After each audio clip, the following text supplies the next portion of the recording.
Jika batu bata yang keras, pakai pisau masih bisa, tapi ini. Tahu. Tristan dan yang lainnya juga kaget.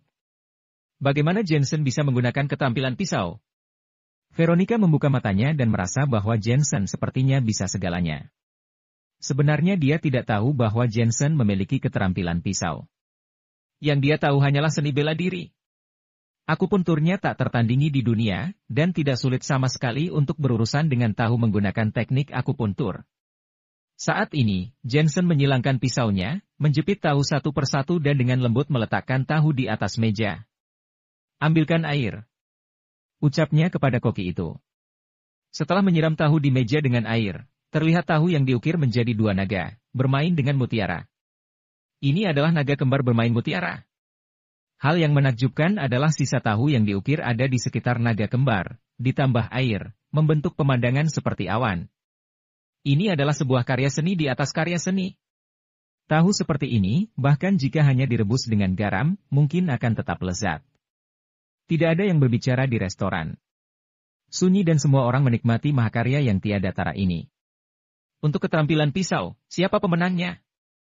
Sayup-sayup Jensen menatap Tristan. Ekspresi Tristan terlihat kesusahan. Dalam hal tingkat kelezatan, tidak diragukan bahwa naga kembar bermain mutiara lebih baik. Dalam hal pembuat, mereka mengukir di atas meja, sementara Jensen melakukannya di udara. Bahkan jika dia tidak mengakuinya, orang lain akan merasa bahwa mereka sudah kalah. Kamu menang. Ucapnya tak rela. Kalian keluarga Nakamura bahkan tidak bisa dibandingkan dengan orang yang kebetulan lewat. Sepertinya terlalu berlebihan untuk disebut koki internasional. Lanjut Jensen. Tristan sangat marah, tapi dia tidak bisa berkata apa-apa. Terima kasih. Radit diam-diam riang dan tersenyum pada Jensen. Sebagai orang Huasia, inilah yang harus aku lakukan. Dengan santai Jensen berkata. Kompetisi kedua, aku ingin beradu denganmu dalam pembuatan mie ramen. Saat ini, pria lain yang membawa ember muncul. Dia adalah master pembuat mie dari keluarga Nakamura. Kenapa kamu ingin beradu pembuatan mie ramen? Mie ramen bukanlah makanan yang terkenal di dunia. Lagi pula kenapa kami harus mengikuti aturanmu? Di pihak Radit, banyak koki yang tidak puas. Mie ramen adalah makanan favorit negara matahari dan pastinya negara matahari lebih baik dalam hal itu, ini tidak adil bagi mereka. Mie adalah makanan lezat yang sudah lama ada di Huasia. Karena seseorang telah menantang kita, restoran Herbal Dujans tentu saja tidak akan menolak. Pada saat ini, suara yang kencang terdengar. Dari gerbang masuk seorang wanita tinggi. Kisaran usia 30-an, memiliki tubuh yang indah dan mengenakan topi koki yang tinggi, sepenuhnya menunjukkan pangkatnya dalam industri perkokian. Kepala koki Sabrina. Radit dan yang lainnya semua senang. Wanita ini bernama Sabrina. Dia adalah kepala koki restoran Herbal Dujans. Dia telah meninjau dan mengatur semua hidangan di restoran Herbal Dujans. Gaji tahunannya adalah 100 juta. Selain itu, Sabrina memiliki reputasi tinggi di dunia koki dan telah memenangkan kejuaraan kompetisi koki Prancis. Koki Sabrina sudah di sini. Tristan kenal dengan Sabrina. Sebenarnya, orang yang paling ingin dia tantang adalah Sabrina. Karena reputasi Sabrina satu tingkat lebih tinggi darinya. Kamu? Setelah Sabrina masuk, dia menatap Jensen. Dia sebelumnya menerima telepon dari restoran dan bergegas datang dengan pesawat khusus. Dia tahu jika dia tidak datang untuk bertanding, itu akan berdampak besar pada restoran Herbal Dujans. Tapi, jika dia bisa mengalahkan keluarga Nakamura, nama restoran Herbal Dujans akan menjadi terkenal di dunia. Koki Sabrina, dia mewakili restoran Herbal Dujans bertanding. Radit dengan cepat memperkenalkan. Apa pekerjaannya? Apa dia bekerja untuk restoran Herbal Dujans? Kenapa kamu minta bantuan orang luar? Sabrina mengerutkan kening. Dia bilang dia seorang dokter. Radit menjawab, tapi ini tentang keterampilan kuliner Huasia, itu sebabnya dia bertanding. Dokter. Ekspresi Sabrina sama dengan ekspresi semua orang sebelumnya. Dia merasa itu adalah omong kosong. Namun dalam keterampilan pisau, dia menang, kamu lihat ini yang dia ukir. Radit tahu kalau Sabrina tidak percaya dan menunjuk naga kembar bermain mutiara di atas meja. Sabrina melihat dengan saksama dan akhirnya tahu bahwa kemampuan pisau Jensen sangat luar biasa. Bagaimanapun, naga kembar bermain mutiara ini, sisik dan baju besi naga diukir seperti hidup dan bahkan mutiaranya sangat bulat. Keterampilan pisau yang belum dilatih selama bertahun-tahun tidak bisa melakukannya. Namaku Sabrina, aku salah paham sebelumnya. Sabrina berbalik menatap Jensen dan mengulurkan tangannya. Jensen berjabat tangan dengannya dan tiba-tiba merasa Sabrina sangat familiar. Omong-omong, ketika berada di Asmenia, dia pernah membantu seorang teman bernama Olivia. Keduanya memiliki sifat keibuan dan tubuh yang indah. Berhenti bicara omong kosong, jadi bertanding atau tidak? Pada saat ini, pria yang membawa ember besi berteriak. Pertandingan kedua, kamu bisa melakukannya. Sabrina menatap Jensen. Dia pasti bisa, biarkan dia melakukannya. Belum sempat Jensen berbicara, suara kencang terdengar dari sekeliling. Keterampilan pisau Jensen sudah membuka mata semua orang. Banyak orang yang menantikan penampilan keduanya. Terutama beberapa orang asing bahkan lebih bersemangat.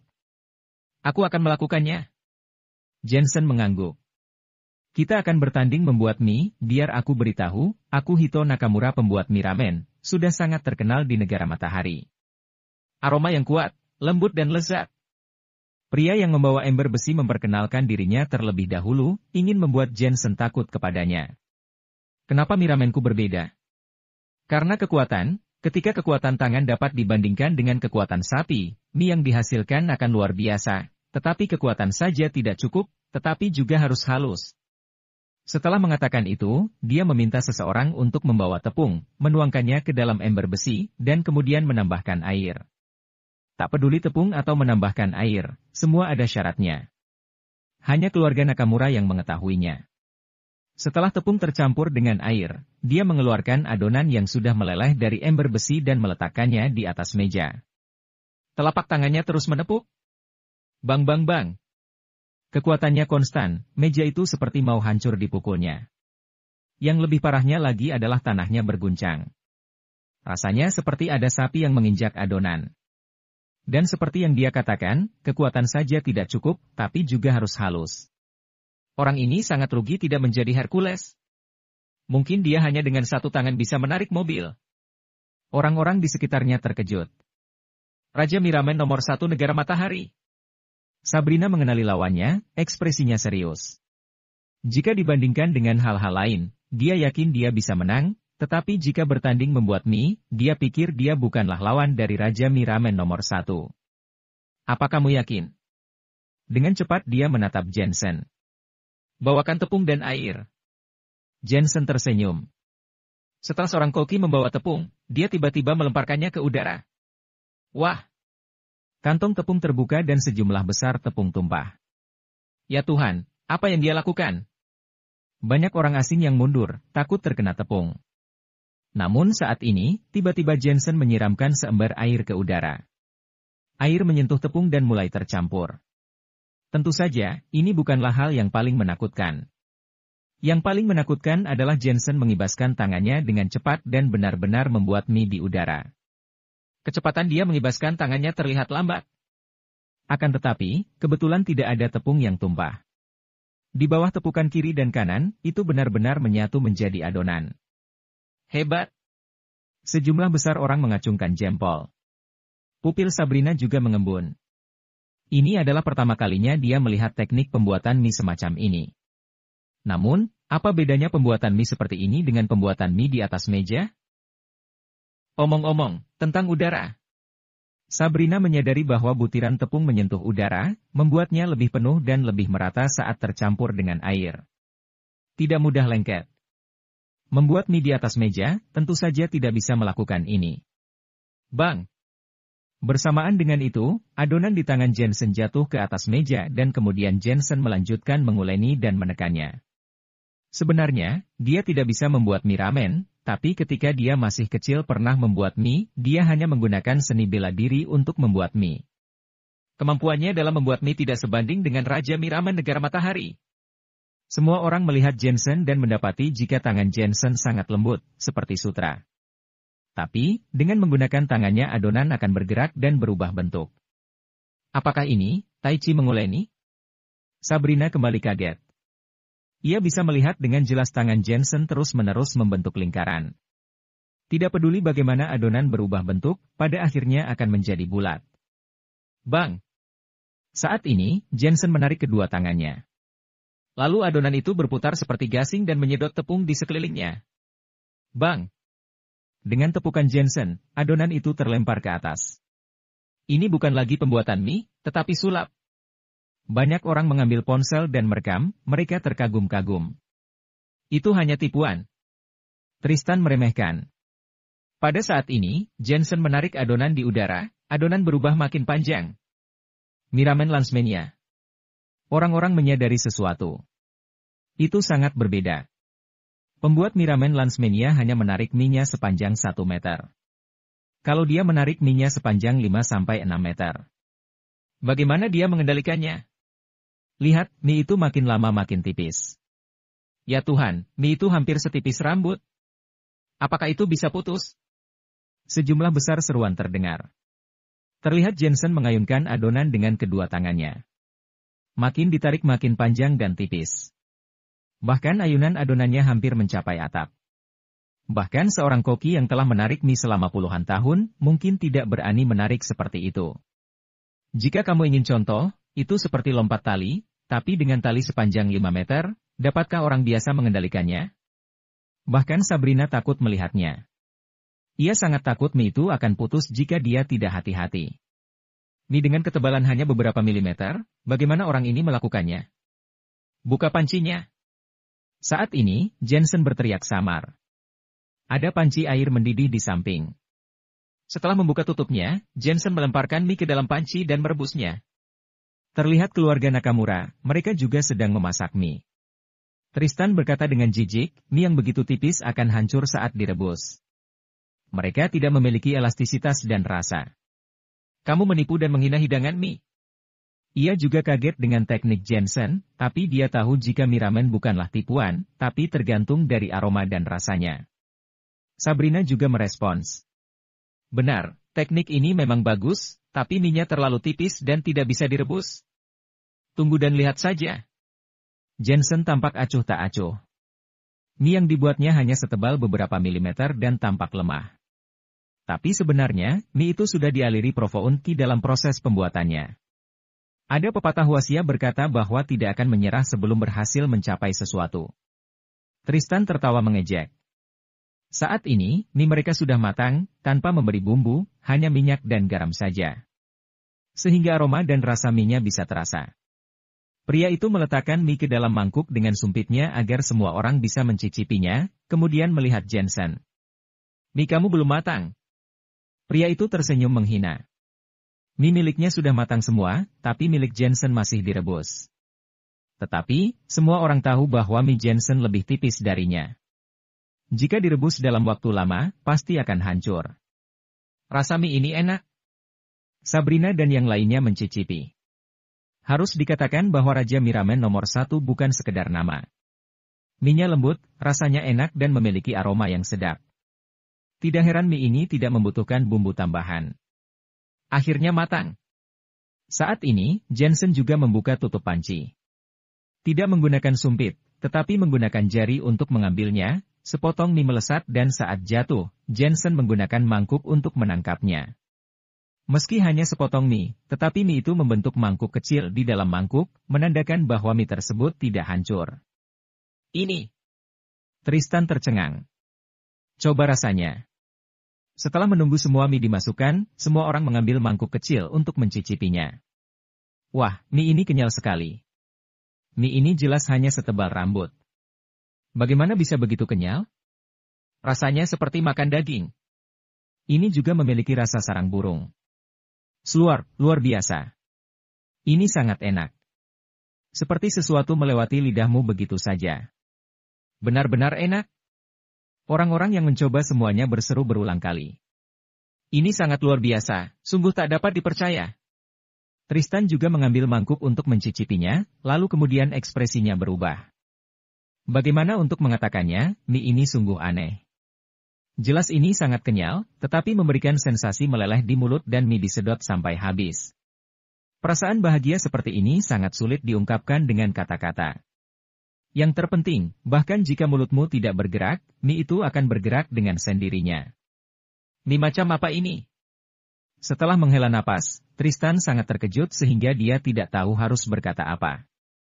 Bahkan Raja Mie Ramen nomor 1 tambah semangkuk lagi, setelah habis dia tetap merasa tak puas. Ini sangat mengejutkan. Mie ini memberi aku perasaan bahwa setiap potongan mie telah ditempa ribuan kali. Tapi, mie tersebut hanya memiliki ketebalan beberapa milimeter saja.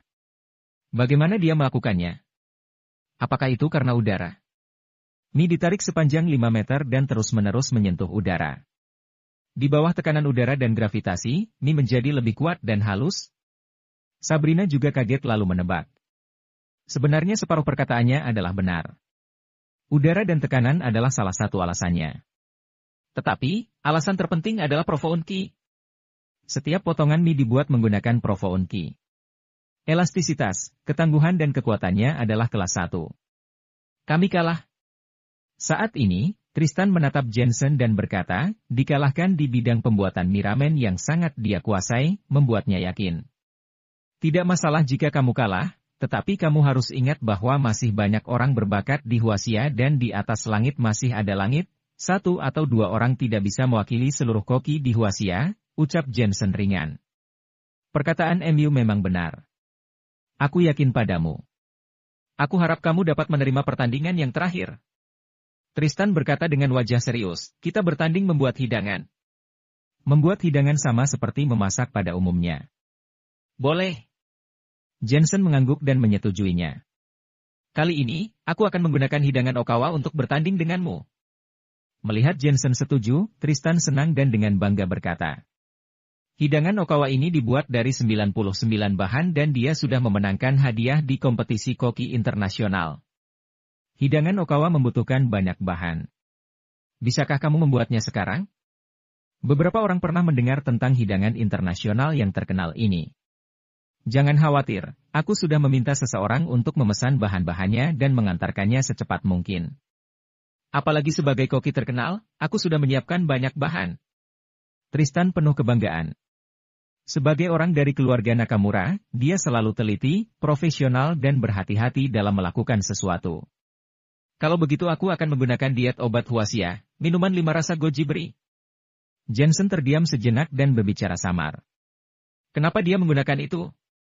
Sabrina berseru, minuman 5 rasa goji beri ini sebenarnya adalah diet obat yang paling umum dan bahan-bahannya sederhana. Banyak tutorial pembuatannya di internet. Tidak mudah membuat hal yang biasa menjadi luar biasa. Jensen tersenyum dan meminta seseorang untuk menyiapkan bahan-bahannya. Kamu. Tristan langsung tidak senang, di saat penting seperti ini, kamu menggunakan hidangan biasa ini untuk menghadapiku? Ini menghina keterampilan memasak. Kamu lupa apa inti dari memasak? Jensen berkata dengan ringan, makanan adalah sesuatu yang membuat orang bahagia secara fisik dan mental.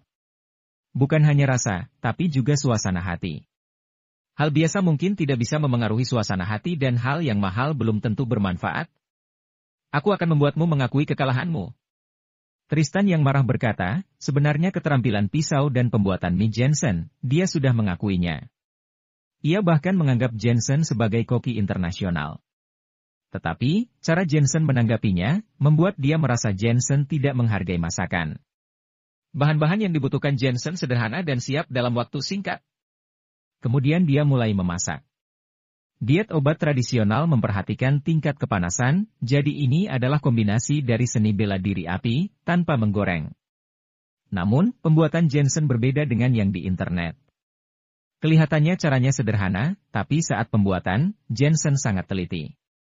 Bahkan suhu api dikendalikan olehnya. Apa dia benar-benar seorang dokter? Kenapa aku merasa dia seperti koki? Sabrina mengerutkan keningnya dan menatap Jensen, merasa Jensen cukup profesional dan sangat mirip koki. Tak lama kemudian, Jensen selesai membuat minuman 5 rasa goji beri dan menuangkan 6 mangkuk untuk dicicipi semua orang. Aromanya enak, manis dan asam, manisnya pas. Setelah meminumnya, aku merasa rasa hausku langsung hilang. Benar, rasanya asam dan manis, aromanya sangat harum. Semua orang mengangguk. Bahkan jika Tristan mengangguk puas, tetapi ada batasan untuk minuman 5 rasa goji beri dan tidak peduli seberapa enaknya, itu sama saja. Setelah waktu yang lama, bahan-bahan Tristan sudah tiba dan semuanya dikirim melalui jalur udara. Ada kaviar Rusia dan dipilih yang paling berkualitas. Ada daging ikan paling berharga yaitu tuna sirip biru laut dalam. Jamur trufle putih Itali. Kerang salju, wagyu dan kambing merah harum Merauke yang langka. Ini adalah bahan-bahan kelas internasional. Untuk memastikan rasa gurih dari bahan-bahan tersebut, sebagian besar dimasak sebentar lalu direbus dengan mentega wagyu. Bahan kedua adalah kedelai, jamur dan lainnya. Sesaat kemudian, aroma samar tercium, menyebabkan semua orang melihat hidangan Tristan. Hidangan ini diperkirakan bernilai puluhan juta. Baiklah, semuanya silakan mencicipi. Setelah cukup lama, hidangan pun matang dan Tristan mempersilakan semua orang untuk mencicipinya. Aromanya sangat enak. Awalnya memang manis, tapi setelah masuk tenggorokan, memiliki rasa yang kuat. Setelah melewati tenggorokan, rasa akan kembali hambar. Ini hidangan yang kaya akan rasa. Selain itu, setiap bahan mempertahankan rasa gurihnya, tetapi memiliki rasa mentega wagyu. Ini benar-benar luar biasa. Hidangan harum dan kaya, dengan berbagai macam rasa, ini ciri khas makanan kelas atas. Orang-orang yang sudah makan sangat takjub. Bahkan Sabrina sering mengangguk. Dari segi kemenangan dan kekalahan, hidangan Okawa ini memang luar biasa. Permisi, semuanya, siapa yang menang untuk hidangan terakhir ini? Tristan tidak terkejut dengan reaksi semua orang dan menatap semua orang dengan bangga. Tentu saja itu kamu. Ada orang asing yang langsung berbicara, hal ini adalah sesuatu yang sudah diketahui semua orang. Banyak orang di Huasia terdiam, tetapi mereka sebenarnya merasa bahwa Tristan telah menang. Koki Sabrina, bagaimana menurutmu? Tristan menatap Sabrina dan berkata, kamu menang. Sabrina mengatakannya dengan jujur, tetapi juga berkata, tetapi, bahan-bahanmu jauh lebih banyak daripada minuman 5 rasa goji beri dan juga bahanmu berasal dari seluruh penjuru dunia, sama saja membiarkan semua orang mencicipi rasa dari seluruh penjuru dunia. Tidak mengherankan kalau kamu menang. Yang dia maksud adalah Tristan memanfaatkan bahan-bahannya. Sebelumnya aku meminta dia untuk mempersiapkan bahan, tetapi dia hanya ingin membuat minuman 5 rasa goji beri. Tristan berkata dengan dingin dan menatap Jensen, menurutmu siapa yang menang? Dengan pertanyaan ini, semua mata tertuju pada Jensen. Jensen tersenyum. Bahkan, dalam hal memasak, dia benar-benar tidak bisa dibandingkan dengan Tristan. Lagi pula, keterampilan pisau dan pembuatan mie yang dia kuasai berasal dari seni bela diri dan satu-satunya hidangan yang bisa dia masak hanyalah diet obat tradisional. Aku bilang sebelumnya apa inti dari memasak, apa kamu ingat? Jensen belum menjawab. Itu membuat para pelanggan bahagia secara fisik dan mental, tidak hanya lezat, tetapi juga suasana hati. Tristan menjawab, kebahagiaan yang diberikan oleh hidanganku jelas lebih tinggi dari minuman 5 rasa goji beri buatanmu. Benar. Jensen mengangguk, namun, kebahagiaan seperti itu hanya sementara dan itu berasal dari kenikmatan rasa. Sama seperti perbedaan antara warung makan dan restoran kelas atas. Warung makan memiliki rasa yang berat dan lezat untuk sementara waktu. Tetapi, rasanya tidak seenak hidangan restoran kelas atas. Omong kosong apa yang kamu bicarakan? Bahan-bahanku adalah yang paling mahal di dunia. Tetapi kamu bandingkan hidanganku dengan warung makan? Kamu tahu bagaimana menjadi koki? Tristan sangat marah. Ia mengagumi Jensen sebelumnya, tapi Jensen menolak mengakui kekalahannya, yang membuatnya membencinya untuk sementara waktu. Kamulah yang tidak tahu bagaimana menjadi koki. Jensen tiba-tiba mendengus, memasak adalah untuk menciptakan perasaan bahagia bagi pelanggan, tapi bukan perasaan bahagia sementara, melainkan untuk selamanya.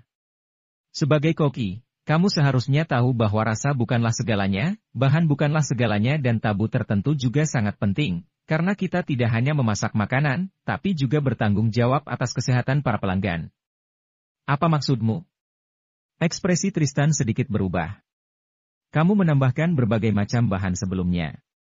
Rasanya memang enak, tapi kamu lupa tabu di antara bahan-bahannya. Misalnya, kambing merah harum Tibet yang merupakan spesies purba dari dataran tinggi Qinghai. Minum mata air pegunungan memiliki nilai gizi yang tinggi, tetapi kambing merah memiliki tabu. Jangan memasaknya dengan kedelai, jika tidak, maka akan menyebabkan gangguan pencernaan. Jangan memakannya dengan rumput laut, jika tidak, maka akan menyebabkan sembelit. Tetapi kamu memasak semua itu menjadi satu hanya untuk rasa. Setelah Jensen menyelesaikan kata-katanya, tubuh Tristan bergetar. Sebagai koki, apakah kamu hanya mengejar rasa? Mungkin masakan Okawa Emu bisa membuat pelanggan senang untuk sementara waktu, tapi bagaimana setelahnya? Di pertandingan membuat hidangan ini, aku kalah, tetapi sebagai koki, kamu tidak memenuhi syarat. Di kalimat terakhir, Tristan terkejut seperti tersambar petir. Mustahil, aku memenangkan kompetisi koki internasional dengan hidangan Okawa. Dari mana kamu tahu kalau mereka tidak diare setelahnya? Selain itu, ini bukanlah bahan yang beracun. Bahkan jika terjadi sesuatu setelahnya, mereka mungkin tidak akan mengira itu karena hidangan Okawa, ucap Jensen samar. Ah, perutku sedikit tidak sakit. Begitu dia selesai berbicara, orang yang telah memakan makanan sebelumnya membelai perutnya. Melihat hal itu, Tristan memucat. Semuanya seperti yang dikatakan Jensen. Bahkan jika ada yang salah dengan hidangannya, pelanggan tidak akan berpikir bahwa itu berasal dari hidangan yang mereka makan. Lagi pula, itu bukan penyakit serius. Kedua, hidangan Okawa menggunakan begitu banyak bahan mahal dan orang tidak akan meragukannya. Akan tetapi juga karena ini, Tristan belum tahu kekurangan hidangan Okawa. Dari segi rasa, dari segi bahan, dia menang. Namun, dalam hal memasak dan tanggung jawab koki, dia kalah. Ia tiba-tiba menatap minuman 5 rasa goji beri milik Jensen. Meskipun hidangan ini terasa biasa dan bahan-bahannya sederhana, tapi dia sudah memenuhi persyaratan hidangan yaitu sehat dan menjaga kesehatan. Tristan menatap Jensen dan tiba-tiba memberi hormat pada Jensen. Aku kalah. 3 kata melayang keluar dari mulutnya. Kali ini, dia benar-benar mengakuinya. Setelah kompetisi memasak ini, aku tidak merasa keberatan tentang ilmu kuliner Huaxia. Kami tidak akan iri dengan nama restoran Herbal Dujans di masa depan dan kami akan mempromosikannya secara internasional untuk kalian. Tristan menatap Jensen lagi dan berkata, bisakah aku mengetahui namamu? Dengan ilmu memasakmu, ilmu MU tidak harus dipendam. Kamu pasti akan memiliki reputasi di dunia koki internasional. Aku hanya dokter, bukan koki dan aku tidak membutuhkan reputasi. Jensen tidak terlalu memiliki minat untuk menjadi koki terkenal. Kamu benar-benar luar biasa. Mungkin kamu koki yang sebenarnya. Tristan kembali memberi hormat pada Jensen dan akhirnya pergi. Baik. Ada banyak sorakan dari restoran. Orang-orang mengambil gambar dengan ponsel mereka, terutama beberapa orang asing, bahkan mereka mengunggahnya ke Facebook. Jensen merasa sangat aneh. Apakah keluarga Nakamura pergi begitu saja? Apakah mereka benar-benar datang ke sini hanya untuk beradu ilmu masak? Asal kamu tahu, orang di balik restoran Herbal Dujans adalah Jensen. Sepertinya keluarga Nakamura datang bukan untuk mencari Jensen. Terima kasih. Sabrina dan Radit juga menatap Jensen dengan rasa terima kasih. Ini memang harus aku lakukan. Dengan santai Jensen berkata. Apa yang harus kamu lakukan? Sabrina memelototi Jensen dan berkata, ikut aku. Tanpa menunggu Jensen menolak, dia menggandeng Jensen dan berjalan ke kantor. Veronica melihat Jensen dibawa pergi dan terlebih lagi dia adalah wanita dewasa. Dia langsung menutup mulutnya karena terkejut. Mungkinkah wanita itu menyukai Jensen? Namun, Jensen dari awal memang tampan. Bahkan jika dia tidak mengenal Jensen, dia mungkin akan terpesona. Di kantor, Sabrina melepas topi koki dan duduk di kursi. Ia menatap Jensen dari atas ke bawah. Anak muda, apakah kamu tertarik untuk bekerja di restoran Herbal Dujans? Kerja. Jensen berpikir ada masalah apa, ternyata dia hanya ingin menanyakan hal ini. Ilmu masak MU sangat bagus. Aku tertarik kepadamu. Tolong sebutkan harganya. Radit juga masuk. Aku hanya seorang dokter, lupakan saja menjadi koki. Jensen menolak dengan tersenyum. Sabrina dan Radit saling memandang dan keduanya sedikit tidak senang. Restoran Herbal Dujans adalah perusahaan populer di industri catering Huaxia. Banyak orang yang ingin bekerja di sini, tapi ditolak. Mereka berinisiatif untuk memberikan kesempatan, tetapi anak muda ini menolaknya. Jika dia tidak mengalahkan keluarga Koki Nakamura, mereka tidak akan berbicara begitu banyak omong kosong. Apakah gaji tahunan dokter 1 juta? Uang segitu, bagi restoran herbal Dujans hanyalah uang kecil. Sabrina berkata dengan samar, aku akan memberimu gaji tahunan sebesar 10 juta yuan. Bekerjalah untuk kami. Ini bukan tentang uang, tapi keinginanku adalah menjadi dokter. Jensen menggelengkan kepalanya dan berkata, dalam masyarakat ini, tidak ada yang namanya keinginan, yang ada hanyalah kerja atau tidak. Aku akan memberimu gaji tahunan sebesar 30 juta. Sabrina berkata lagi, gaji tahun ini sama dengan Koki Radit. Kamu harus tahu bahwa dia adalah koki internasional dan kamu tidak memiliki sertifikat apapun. Ini benar-benar bukan masalah uang. Selain itu, uang ini tidak mampu untuk membuatku bekerja di sini, ucap Jensen. Sabrina sangat marah.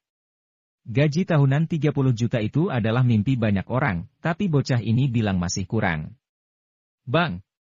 Dia tiba-tiba memukul meja, anak muda, kamu mengusir Tristan untuk restoran herbal Dujans kami.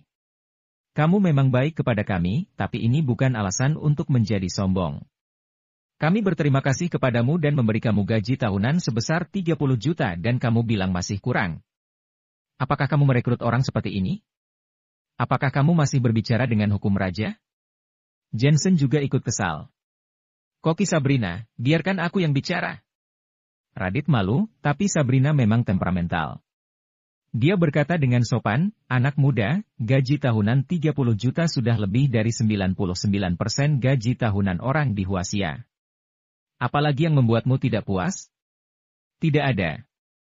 Aku benar-benar tidak ingin menjadi koki dan uang kecil ini tidak dapat mempekerjakan aku, ucap Jensen sambil menghela napas. Bang! Sabrina memukul meja lagi, apakah kamu pikir kamu adalah bosnya? Bagaimana jika ku beri gaji tahunan 100 juta? 100 juta juga tidak bisa membuatku bekerja di sini. Jensen berkata dengan jujur. Sabrina mondar-mandir sambil bergetar dan menatap Jensen. Aku sudah mengerti.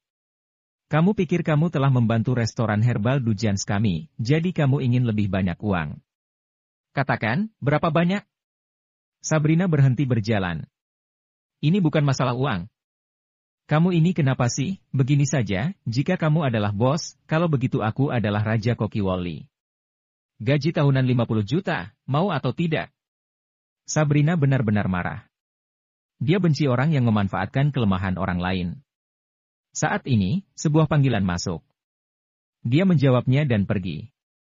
Kamu pikirkanlah baik-baik dan beri aku jawabannya sebelum aku kembali. Ketika Sabrina pergi, Radit tersenyum pahit dan berkata, anak muda, mengapa kamu melakukan ini? Gaji tahunan 50 juta adalah impian banyak orang. Aku benar-benar tidak suka menjadi koki. Kalian begitu memaksa. Hati-hati aku lapor polisi. Jensen mengerutkan keningnya. Radit menggelengkan kepalanya dengan getir, kami tidak memaksa. Kami benar-benar ingin mempekerjakan MU di sini. Aku tidak berpikir kamu baru menjadi bagian dari masyarakat. Apakah uang tidak menarik bagimu? Kamu ini dokter apa? Jangan bilang kamu adalah bos. Tidak peduli seberapa besar penghasilan seorang bos, tidak mungkin mencapai penghasilan tahunan 50 juta. Biar ku beritahu, Koki Sabrina baru saja bercerai dan menjadi sangat temperamental. Jangan memprovokasinya. Bosnya sangat bermartabat. Bosnya sangat berkuasa. Jika dia cemas, dia akan menggunakan kaki tangannya di industri kedokteran. Tidak akan ada rumah sakit yang berani mempekerjakanmu dan kamu tidak bisa bekerja. Walaupun kamu adalah bos, dia bisa membuat kamu bangkrut dalam 1 menit. Penyokongnya sangat kuat. Dikatakan bahwa orang terkaya sekalipun akan menyapa dengan ramah. Dia sungguh-sungguh menasihati. Jensen menggelengkan kepalanya dan tersenyum, pantas saja bercerai. Dengan wanita yang sangat feminis, tidak ada pria yang tahan. Pintu baru saja terbuka dan Sabrina masuk dengan seorang wanita. Saat dia masuk, dia berkata, Alexa, jangan khawatir, masalah ini telah diselesaikan dan setelah ini, nama restoran herbal Dujans kami dapat dipromosikan secara internasional. Pemuda yang kamu sebutkan sangat pandai memasak. Aku harus menemuinya. Ilmu memasaknya hebat, tapi sifatnya buruk dan gaji tahunan 50 juta tidak bisa mempekerjakannya. Saat Sabrina sedang berbicara, dia mendengar kalimat terakhir yang Jensen ucapkan. Tidak ada pria yang tahan. Kemarahannya langsung membara. Oke, 50 juta masih kurang, kan? Katakan padaku, bisnis apa yang kamu lakukan dan kamu ini bos apa? Wanita di sebelahnya memelototi Jensen dan berseru, Jan. Jensen? Alexa, kamu kenal dia? Sabrina juga kaget. Alexa adalah salah satu bos restoran Herbal du Jans dan dia juga seorang artis papan atas. Dia telah mengenalnya selama bertahun-tahun, tetapi Alexa juga mengenal anak muda ini. Alexa tersenyum masam. Tentu saja aku mengenalnya. Dia adalah bosku. Dia juga bos restoran Herbal du Jans? Apa? Sabrina dan Radit sama-sama membeku. Ekspresi itu sangat indah. Sabrina tidak bisa menahan diri untuk berkata, Alexa, kamu tidak bercanda. Kecuali aku buta. Alexa mengangkat bahunya yang manis. Setelah mendapatkan konfirmasi, Sabrina menjadi malu. Meminta bosnya untuk bekerja untuknya. Sungguh sesuatu yang mengejutkan. Tidak heran dia mengatakan bahwa 100 juta tidak bisa mempekerjakannya. Radit juga seperti terong yang dipukuli dengan es beku dan mengerti sesuatu. Itulah kenapa pemuda ini maju menantang Tristan, karena restoran Herbal du Jans adalah miliknya. Kak Sabrina, jika kamu menggunakan 50 juta untuk mempekerjakannya, itu benar-benar kurang. Dalam keheningan, Alexa memperjelas. Mana aku tahu dia bosnya? Sabrina akhirnya merespons dan meminta maaf pada Jensen. Bos, maafkan aku. Aku sudah berbuat salah. Bukankah kamu mengatakan bahwa aku adalah bosnya dan kamu adalah Raja Kokiwoli? Sekarang kamu adalah Raja Kokiwoli. Jensen duduk di kursi besar dan tertawa tipis. Aku bisa mengundurkan diri. Ucap Sabrina tergagap-gagap dan menengadah. Sebelumnya, aku begitu memaksa bosku. Tidak akan ada orang yang terima diperlakukan seperti itu. Sudah diperkirakan bahwa aku akan dipecat.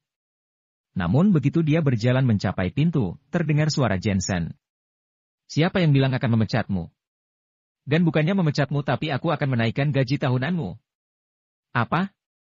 Sabrina menoleh, wajahnya penuh keterkejutan. Lagi pula, sebelumnya dia memarahi bosnya. Meskipun kamu sedikit pemarah, tapi kamu benar-benar bekerja untuk restoran Herbal du Jans. Ketika bertemu orang berbakat, kamu tidak akan ragu untuk membayar banyak, tetapi kali ini adalah pengecualian.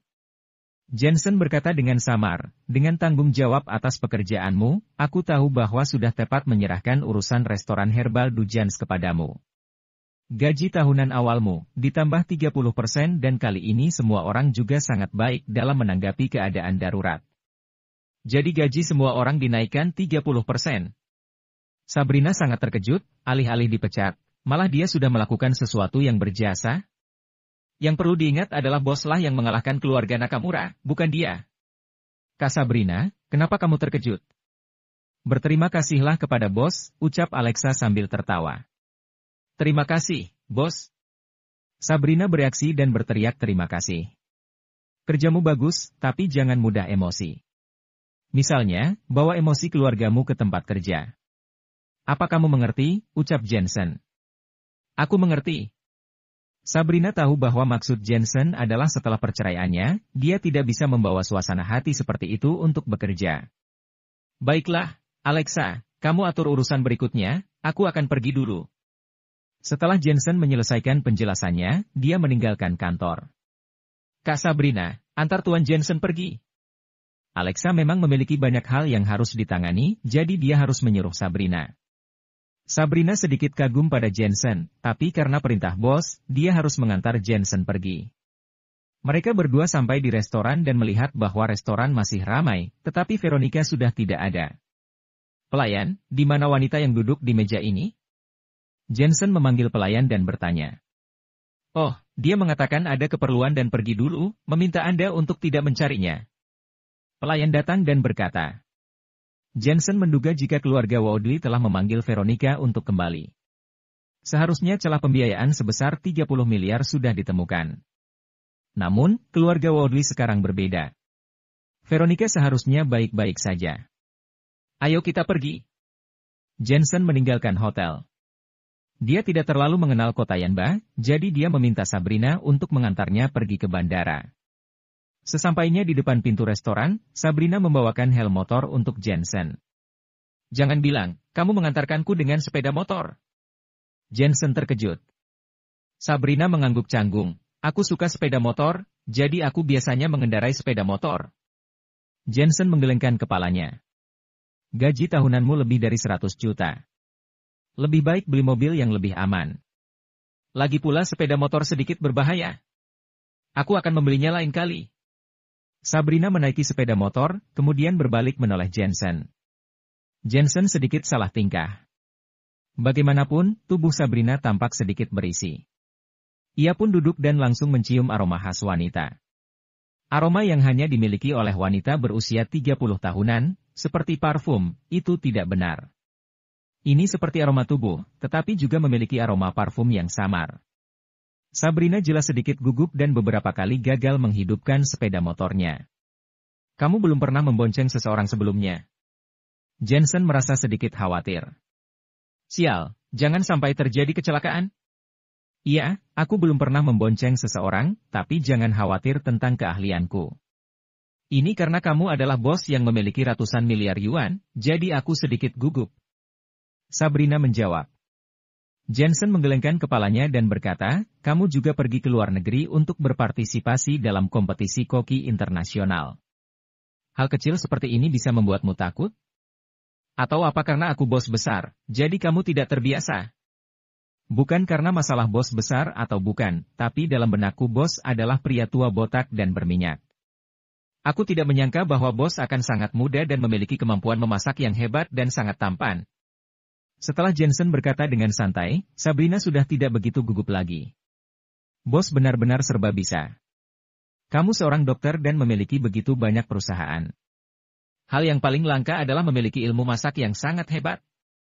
Jika punya waktu luang, ajari aku membuat diet obat tradisional. Bagaimanapun, aku adalah kepala koki restoran Herbal du Jans. Omong-omong, dari mana kamu tahu ada yang salah dengan masakan Tristan? Setelah menyalakan sepeda motor, Sabrina bertanya terus-menerus. Jensen tiba-tiba merasa jika wanita ini sebenarnya tidak terlalu galak. Tentu saja, jika dilihat sosoknya dia cukup galak. Aku seorang dokter.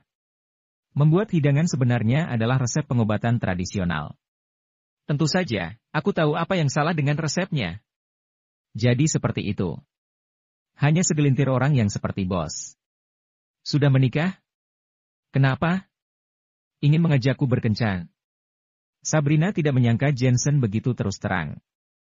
Dia tersenyum dan berkata, tidak mungkin, apalagi perempuan tua sepertiku. Saat dia berbicara, sepeda motor melaju dengan cepat di jalan. Bos, ini pertama kalinya kamu naik sepeda motor, kan? Jangan duduk tegak, tetap agak miring.